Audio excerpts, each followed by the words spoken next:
So গতকাল পয়লা বৈশাখ উদযাপিত হলো, যেখানে স্কুল কলেজ ভার্সিটিতে এক ধরনের উদযাপন হয়, আবার যারা একাডেমিতে থাকে সেখানে একদম ভিন্ন মাত্রায়, একদম টোটালি ডিফারেন্ট। আচ্ছা, আমি যেহেতু একাডেমিতে ছিলাম, সো আমরা কিভাবে করি আমি একটু আমার কিছু মেমোরি শেয়ার করি।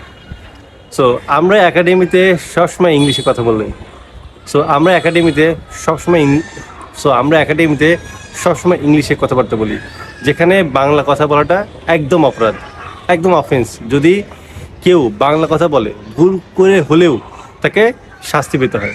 তো যেহেতু পয়লা বৈশাখ বাংলা মাসের প্রথম দিন, এই দিনে সবার জন্য সারাদিন মাফ, এবং এই দিনে আমরা সমস্ত কথাবার্তায় বাংলা বলবো। সো আমরা যেরকম বলি না যে প্লাটুন, সেখানে আমরা বলি কি চল, তারপর আমরা বলি না যে আরামে দাঁড়াও কথা আছে না। তো এরকম বিভিন্ন যে আমি অনেক কিছু বলে গেছি সেই কয়েক বছর আগের ঘটনা। আমরা যেভাবে ইংলিশে প্যারেড করতাম, কিভাবে কমান্ডগুলো দিতাম, বা সকালে কিভাবে আমরা মানে ডেকে তুলতাম, নামাজের জন্য বলতাম, খাবারের জন্য কতগুলো আমাদের ইভেন্ট আছে। প্রায় দিনে মনে হয় প্রায় 30 থেকে 32টার মতো এরকম ইভেন্ট আছে। তো প্রত্যেকটা ইভেন্টে আমাদেরকে ইংলিশে একে অপরের সাথে কমিউনিকেশন করতে হতো, কিন্তু আমরা সেদিন বাংলায় বলতাম, এবং বাংলাগুলো এমন যে শুনে হাসি বের হয়। আবার শুনে যে হাসবো সেটা হচ্ছে এক ধরনের অপরাধ।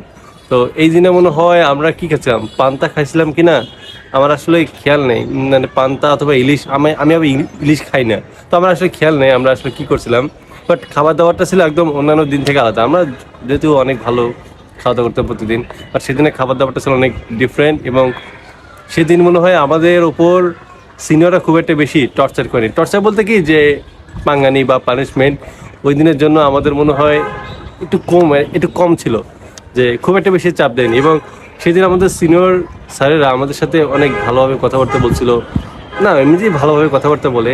সেদিনে আবার একটু যেহেতু বাংলায় আমরা সব কথাবার্তা বলি, সো একটু অন্যরকম একটা।